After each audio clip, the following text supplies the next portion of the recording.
Welcome guys sa Lantaw TV at sa videong ito, ituturo ko po sa inyo kung paano po natin papalakasin yung ating internet speed at signal ng ating Dato modem. Ito pala yung aking modem. Yung model nito ay H150-370.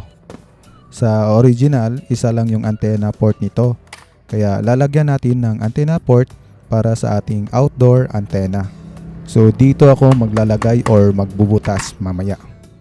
Okay, bubuksan po natin yung ating antenna. So dito sa ibaba, mayroon po tayo ditong screw. So kabilaan din. So dalawa lang naman yung screw na tatanggalin natin dito. Mayroong ibang modem dito na mayroon na siyang antenna. Yung ZLT T6R-A. Dalawa po yung kanyang antenna pero built-in siya. So hindi siya removable. Yung katulad nito kasi pwede siyang lagyan ng outdoor antenna. So ayan, nabuksan na po natin. So ito po yung kanyang board. So tanggalin lang po natin yung screw para ipapakita ko po sa inyo kung ano po yung kanyang built-in na antenna. Buti na lang ito yung pinadala nila sa akin. So okay na din ito. So tanggalin lang po natin dito yung nakakabit niya na IPX. Tapos yung sa kabila din, tatanggalin din natin. Pero ikakabit din natin ito yung sa kabila. So ito po yung kanyang built-in na antenna. Ito po yung kanyang built-in antenna, yung antenna 6 at saka yung antenna 7. So yung antenna 7 yung hindi natin ikakabit. Kung mayroon kayong tanong, so i-comment nyo na lang dito sa baba. Maraming salamat. So dito, pwede po nating i-solder dito yung ating SMA cable na nabili natin. So ito po So pwede nating putulin yan at doon i-soldered. Pero kung wala kang soldering iron, so ikakabit na lang natin dito.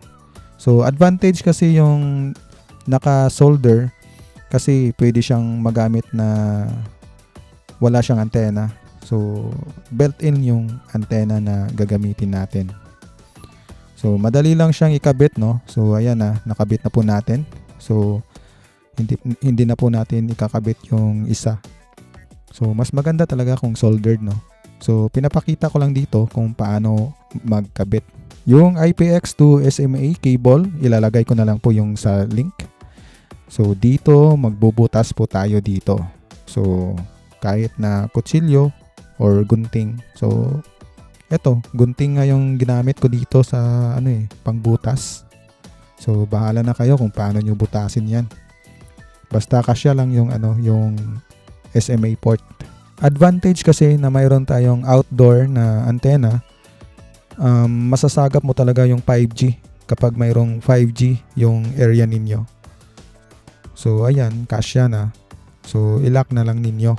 Yung problema naman dito is yung cover niya. So hindi na po natin maibabalik yung kanyang cover. Marami akong nababasa na mga comment na mahina yung internet speed ng dito sa kanilang lugar kahit na mataas yung signal. So sana ay nakatulong itong tutorial na ito. Ito na po, kinabitan na po natin ng antenna, outdoor, yung modem natin. At iba na po yung kanyang pagkasagap ng signal dito. So mas mataas na yung ating upload speed. Dati kasi mahina yung ating upload speed. At ngayon ay nadagdagan na din yung kanyang signal, no, sa 3 bars na. Dati kasi 2 bars lang yan. Ngayon ay punta po tayo sa kanyang dashboard 192.168.8.1. Nandyan naman sa ilalim ng modem yung kanyang login at saka yung password. Punta po tayo sa settings niya. Cellphone lang kasi yung gamit ko dito So dito sa system settings, punta po tayo dito sa antenna settings. So ayan. So naka-auto kasi siya. So i-set po natin siya ng external kasi mayroon na tayong external na antenna Ayan, success na. So ngayon ay mag-change na yun ng band, no? Scroll mo lang pababa at tapos dito sa developer option. So i-click mo lang yung developer option tsaka yan, magla-login ulit. Tapos dito yung band selection.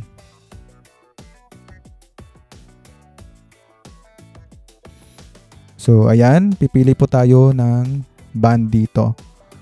So kung naka-auto, lahat kasi ng band nandun na, palit-palit na lang. So ito, naka-band 1 ako. So ito po yung aking speed, no. Dapat mag-check tayo ng speed test ay mga gabi na para mas marami yung user na gumagamit. Diyan kasi nagko-congested yung yung network. So malakas yung B1, no. So 6:14 PM. Naka-auto lang yung 5G. So i-try naman natin yung ibang band. So ganyan lang talaga, no, yung pagpalit ng band. So ito kasi yung aking settings ng aking band. So pwede nyo naman yan na kopyahin or depende sa inyong lugar kung ano yung malakas na band. So ito, kinonbine ko yung band 1 at saka yung 28. So ayan, malakas din. So malakas din yung kanyang upload kasi dati is nasa 2 MB lang. So ito pala yung mga antena kung ano yung gusto ninyo. So sa akin kasi yung Super Galaxy na antena yung gamit ko. So nasa 2.9. Yan yung aking antena na gamit ngayon. So pwede siya sa 5G. So paano natin malalaman kung anong band na available sa ating lugar? So masasagap naman yan dito sa ating modem, no? Pero punta po tayo dito sa cell mapper. So click natin dito yung dito. At saka 4G or 5G. Siyempre, sa 5G wala pong signal dyan. Kaya sa 4G na lang po tayo. Kasi 4G yung ating signal dito sa aming area na nasa probinsya. So ito yung mga cell tower, no, or cell site, at saka may mga designated na band 1, band 28, saka band 41. Ito naman yung pwedeng app sa ating modem, no, yung WA CTRL. So ilalagay ko na lang yung link sa description para sa Android apps na ito. So yung login nasa modem din. So depende na sa inyo kung magpalit kayo ng password. So ito kasi yung mga signal, no. So i-research na lang yan kung ano yung maganda dyan. Kapag naka-red kasi, yan yung mga mahihinang signal. Dito mo rin malalaman kung saang tower ka nakakonect. Explore mo na lang yung app. Pwede din doon sa dashboard. So same lang naman. So mas pinadali lang dito sa app na to. Sa mga nagtataka kung bakit na malakas naman yung signal sa kanila, puro green naman, 3 bars naman, pero mahina pa din yung signal kasi congested yung tower ninyo. So ikutin nyo lang yung antena ninyo, connect kayo sa other na cell site or tower. Ganyan lang yung gawin ninyo. So tingnan nyo sa cell mapper kung ano yung malapit na mga tower at ikutin nyo na lang yung antena. Kung nakatulong itong video ito sa inyo, i-click na lang po yung subscribe. Ito po yung Lantaw TV. Maraming salamat po.